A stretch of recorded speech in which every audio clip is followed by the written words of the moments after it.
Tento program vám přináší Edenvale Aerodrome. Dobrý den, za mnou je budova úřadu, který má v Torontě tradici teprve 4 roky. Městský ombudsman. S Fionou Crane si teď budeme povídat o tom, co pro vás tento úřad může udělat. What is the main role or what the basic function of ombudsman here? So I'm independent from the local government. My job is to investigate wrongdoing or things that go wrong in the delivery of services. Citizens and residents can come and complain to us about something that has happened in the local government. And for example, what are the most important cases? What do you solve? Right, so we have a lot of complaints about social housing, for example. We have a big range of complaints from, improper garbage collection, allegations of wrongdoing. Housing is a big one. Transport is another big one that people complain about. People complain about social services, what they are receiving or not receiving. And then we get complaints about anything to do with public life, so parks, recreation programs for children, etc., etc. Okay, so you can help people to solve it. Is it even possible to solve? It depends on the complaint. Most of our complaints are easily solved, and what I mean by that is that we can fix something in a matter of days. We find out what's happened, the resident tells us the problem, then we speak to the government and we find out what's happened. And then there are those complaints that are very complicated that we do a formal investigation on. And at the end of an investigation, I make a decision about who was right and who was wrong. And we focus on trying to fix problems for thousands of people at a time instead of one resident at a time, because obviously that's the smarter way to go. It's also more efficient. Could you please give us some examples? Toronto Community Housing, where somebody was threatened with eviction, which is very serious. That's about their housing. And the company, they had no intention of evicting the man. They were just scaring him with this eviction notice. And we became involved and we said, not only is this improper and wrong and you must never do this again, but as a result of that, they got new policies and changes for the system for everybody that lives there. So that's an example of how we get one problem, but we're able to fix it for many. An easy fix that drives everybody crazy is the business of parking tickets. When you get a parking ticket, but you have paid on the meter and you put it in the car, but they didn't see it or they ignored it. We did an investigation on that, but the easy fix was you have to, city government, you must give citizens an opportunity to easily have that fixed. So now you can just email a picture of the thing you paid and the parking ticket, and they will get rid of it in 24 hours. That's an example of something that was frustrating thousands of people and was very easily fixed. This is what I wanted to ask, how these problems look in the numbers. How many cases you have, for example, about these parking tickets a year? Right, well, when we did that investigation, we had probably 30, 40 complaints, and we stopped there and we said, there must be a problem, right? So we don't always investigate because there are a lot of people. Sometimes we might come across something, for example, in the media and say, we need to look at this.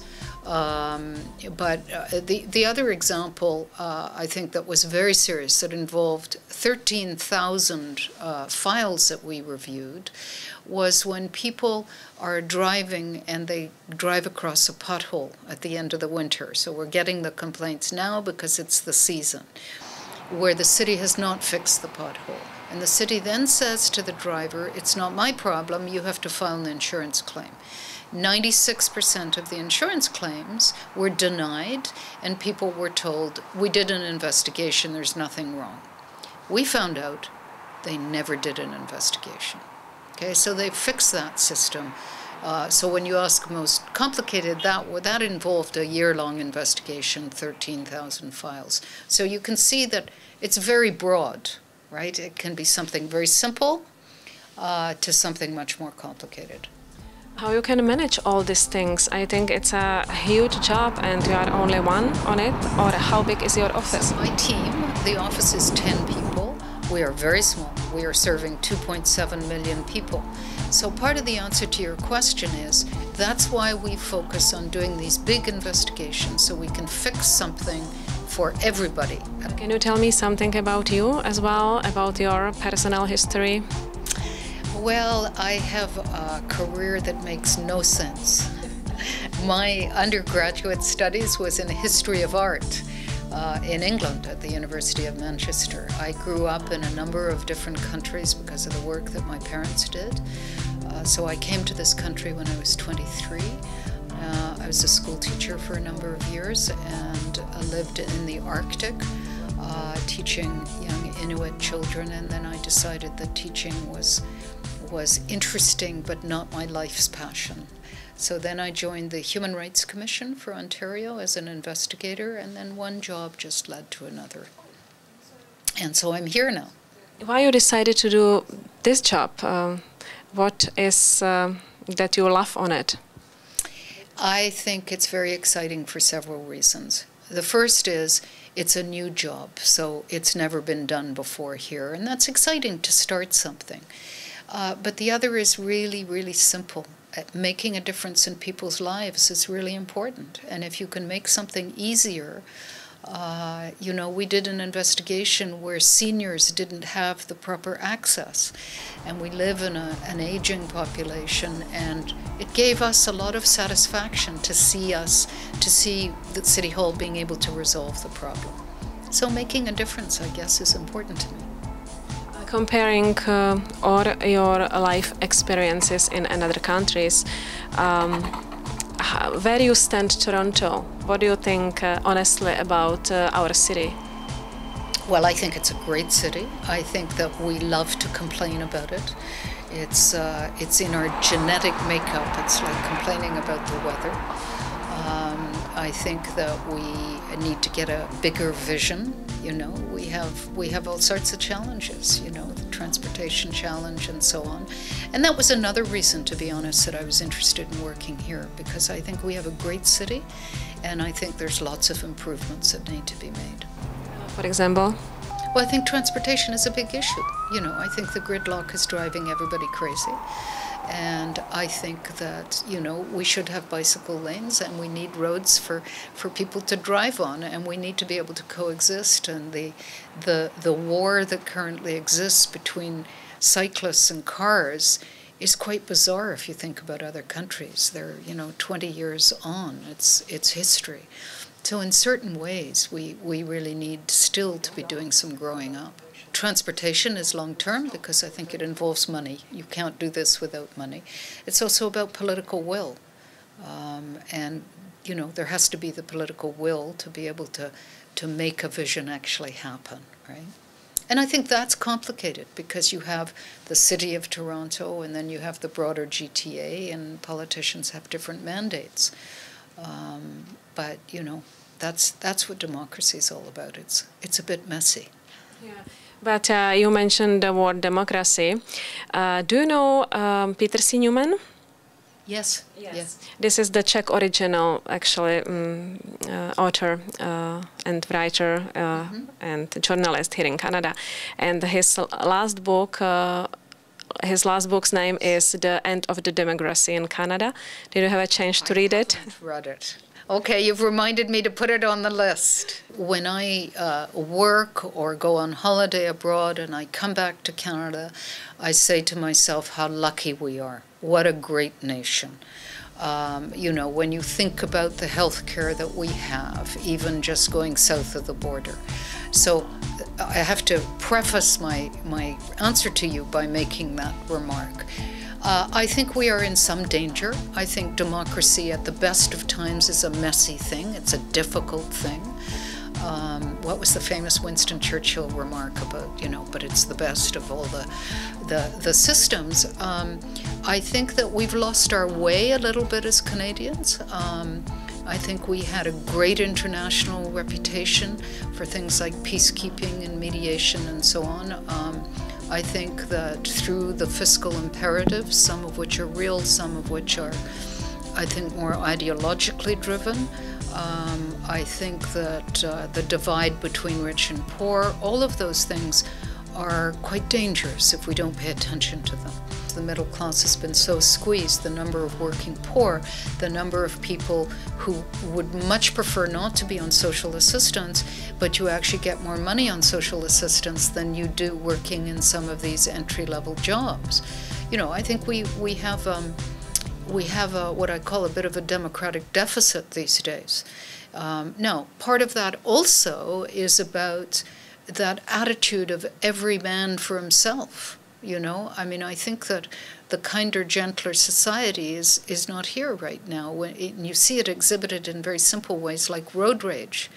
We have very little tolerance for each other nowadays, and it's I know that in this work, the level of anger out there in the general public about public servants is palpable. It's quite incredible because there are public servants who are not doing their job properly, but there are many who work very hard on behalf of all of us. And part of that anger comes from a place. I had a young man the other day say to me, "I don't have a pension. They have pensions." Well, they do have pensions. They paid into them for 30 years, Are we saying that nobody should have pensions? I think that's all part of a rush to the bottom that we need to pay attention to.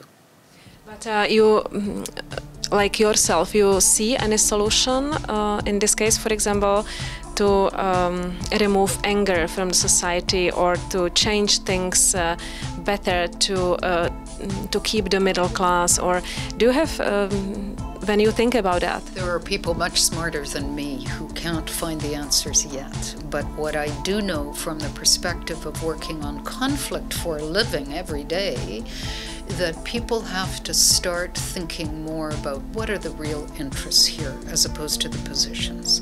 And I think often for working poor, for example, it's about having some kind of stability economically to bring their children up and so on and so forth.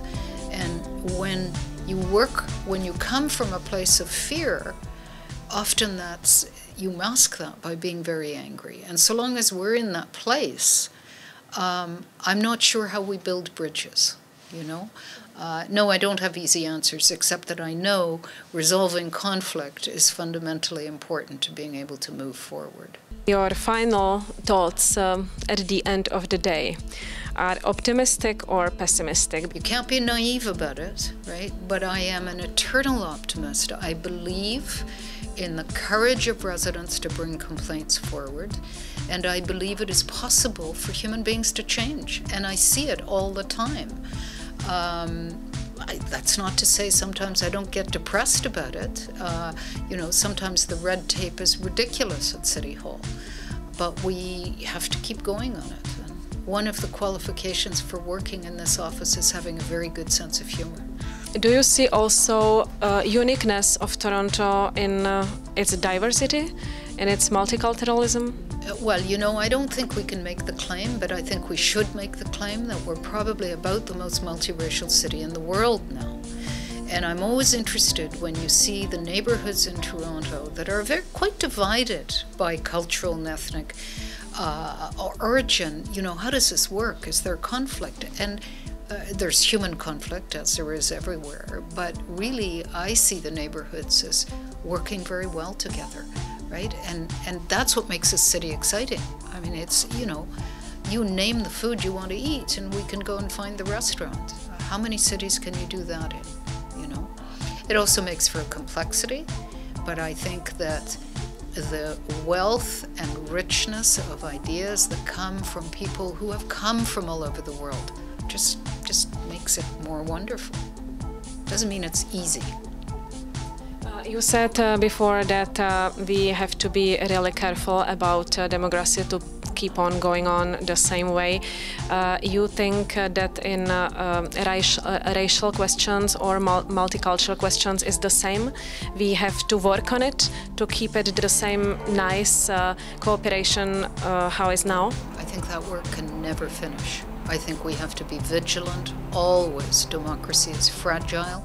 Part of a healthy democracy is having people from all corners of the world where we are able, you know, in Canada it's really difficult for us to talk about the R word, racism. We have to talk about that publicly as we do anything else. So the short answer to your question is absolutely, we have to keep talking, we have to keep working at it. That's the healthy part of being Canadian. The word racism is somehow not possible to use in Canada. The same, another word, alcoholism. Yes. Another word, cigarettes. I think that is a stupid solution. We'll quit smoking that only cover the cigarettes in the stores. This is not the solution. What do you think about that? Well, I think, I don't, yes, I agree with you. I think that we cannot, as residents and citizens, stop speaking out, right? I mean, democracy isn't healthy because we elect a group of politicians to run the government. We have to continually, I mean, right now there's a huge debate going on whether Toronto is going to have a casino or not. We have to speak out for it, against it, what are the issues, what's the good things, what's the bad things. That's the role of the resident in this city, as it is a citizen of this country. Do you have also some public meetings with people somewhere in Toronto? I'm out many evenings, often at weekends. I attend everything from, you know, Canada National Day barbecues to invitations to community centres. I go to LINC classes, ESL classes. As I said, you know, invite me, I'll be there, because I fundamentally believe that this office is a little bit like an insurance policy. I hope you don't need us, but 5 years from now you have a problem. Oh yeah, I went to that, there's that office exists, right? So for me, it's very important that people understand it. I'm not looking for complaints. I'm looking to make sure that people understand they have this option. Citizens and residents can complain to us anytime, but before they come here, they need to call the department and complain, because they need to give the public servant the opportunity to fix the problem. Otherwise, we just become part of the management. So it's important. We always say to people, call anytime, but if you haven't complained to the department, we'll give you a phone number, we'll give you a person to call, because if you can fix it that way, it's much better. So that's an important piece. The other important piece, I think, that's important for your viewers to understand is that all our work is carried out in confidence. So, for example, if we publish an investigation report, you won't see your name in the report. We anonymize it. We protect people because we understand very well that residents are not in the same position of power as a government. Right? So that's an important concept. I cannot be subpoenaed to court.